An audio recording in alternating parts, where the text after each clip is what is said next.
नमस्कार, आरतीज फॅमिली रेसिपीमध्ये मी आरती तुम्हा सर्वांचं मनापासून स्वागत करते। आज आपण इथे मस्त असे ओल्या नारळाची वड्या कशा बनवायच्या ते पाहणार आहोत। रेसिपी अगदी साधी सोपी आहे आणि कुठे टाइम न लागता पटकन होणारी ही रेसिपी आहे।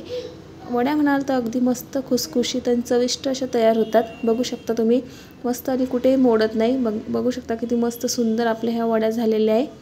व्हिडिओ तुम्हाला थोडा जरी आवडला तर चॅनलला सबस्क्राइब आणि एक लाईक मात्र नक्की करा आणि हा व्हिडिओ जास्तीत जास्त शेअर करा। चला तर आपण लगेचच रेसिपीला सुरुवात करूया। इथे मी एक ओलं नारळ घेतलेलं आहे, ते असं जाडसर खिसून घेतलेलं आहे। अशा पद्धतीने हवं तर तुम्ही बारीक खिसून किंवा खवून सुद्धा घेऊ शकता किंवा मिक्सरला बारीक करून घेऊ शकता। इथे मी या वाटीने 2 वाटी इथे हे खिसून घेतलेलं नारळ आहे। ज्याच वाटीने साखर घेतली त्याच वाटीने इथे मी नारळ घेतलेला आहे आणि 4 ते 5 चमचे इथे दूध घेतलेलं आहे पोहे खाण्याचे आणि वेलची पूड घेतलेली आहे। नारळ मस्त खिसून घेतलेलं आहे। हवं तर तुम्ही नारळ खवून पण घेऊ शकता। चला तर इथे आपण लगेच बनवूया। इथे मी कढई घेतली, त्यामध्ये 1 चमचा तूप घालायचं आणि नंतर आपण खिसून घेतलेला जो नारळाचा खीस आहे तो इथे परतून घ्यायचा आहे। अशा पद्धतीने मस्त परतून घ्या। इथे 3 ते 4 मिनिटं लागतात आणि मस्त आपला इथे जो नारळाचा खीस आहे तो मस्त भाजून घ्यायचा। असा भाजून घेतल्याच्या नंतर नारळाची वडी एकदम चविष्ट लागते।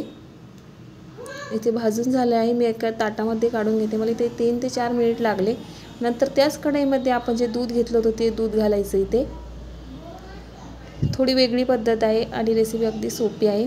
आणि त्या आपण ज्या वाटीने साखर घेतली 1 वाटी इथे साखर घालायची। हवं तर तुम्ही साखर थोडीशी कमी करू शकता। साखर फक्त आपल्याला वितळून घ्यायची आहे। हे बघा अशा पद्धतीने साखर वितळून झाल्याच्या नंतर आपण जो भाजून घेतलेलं खोबरं आहे ते आपल्याला यामध्ये घालायचं आहे। अशा पद्धतीने साखर फक्त वितळून घ्यायची आहे। दूध थोडंच घालायचं, जास्त दूध घालायचं नाही। अशा पद्धतीने आता हे मिक्स करून घ्यायचं। हे बघा अशा पद्धतीने सतत मिक्स करून घ्यायचं। 7 ते 8 मिनिटं लागतात आणि नंतर त्यामध्ये वेलची पूड घालायची आहे। हे बघा आता थोडंसं मिश्रण घट्ट होतंय हळूहळू। मिश्रण घट्ट झालेलं आहे। गॅस बंद करायचा आणि एका ताटाला तूप लावून घ्यायचं। तूप संपूर्ण ताटाला लावून घ्यायचं अशा पद्धतीने।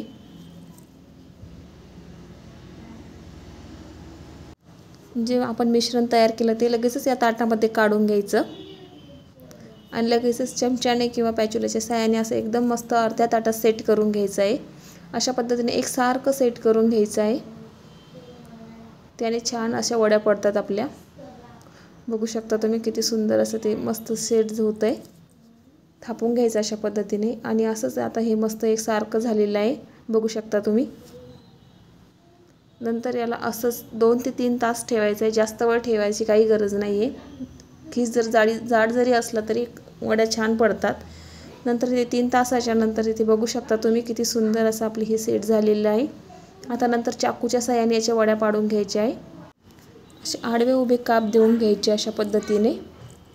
रेसिपी अगदी पटकन होणारी आहे। बघू शकता तुम्ही। आता सध्या नारळी पौर्णिमा आणि रक्षाबंधन लगेच येते, त्यासाठी ही रेसिपी आहे। मस्त असे आपले काप करून घ्यायचे। हे मिश्रण फ्रीजमध्ये ठेवायचं नाही, बाहेरच ठेवलेलं होतं मी। बघू शकता तुम्ही किती सुंदर असे इथे आपले वड्या तयार झालेल्या आहे।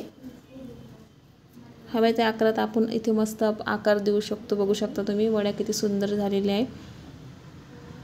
या पद्धतीने कट करून घ्यायच्या म्हणजे कुठेही तुटत नाही किंवा अर्ध्या मधात मोडत नाही वडी काढताना। इथे बघू शकता तुम्ही, मी आता काढून घेते। बघा किती सुंदर आपली इथे नारळाची वडी तयार झालेली आहे। किती सुंदर वड्या पडलेल्या आहे। बघू शकता तुम्ही कुठेही मोडली नाही आणि किती सुंदर अशा आपल्या वड्या तयार झालेल्या आहे। जवळून बघू शकता तुम्ही किती मस्त आपले ह्या वड्या झालेल्या आहे। मी आणखी एक वडी काढून दाखवते। हे 3 तासामध्ये मस्त सेट होतं। फ्रीजमध्ये ठेवायची काही गरज नाही किंवा रात्रभर ठेवायची सुद्धा काही गरज नाही। हवं तर तुम्ही ठेवू शकता। बघू शकता तुम्ही किती सुंदर आपल्या वड्या तयार झालेल्या आहे। इथे मी एका ताटामध्ये काढून घेते अशा पद्धतीने। इथे आपल्या ओल्या नारळाच्या मस्त अशा वड्या तयार आहे। रेसिपी कशी वाटली कमेंट करून सांगायला विसरू नका आणि रेसिपी तुम्ही ट्राय करून बघा। व्हिडिओ थोडा जरी आवडला तर चॅनलला सबस्क्राइब आणि एक लाईक मात्र नक्की करा। तोपर्यंत मस्त खा आणि स्वस्त रहा। धन्यवाद।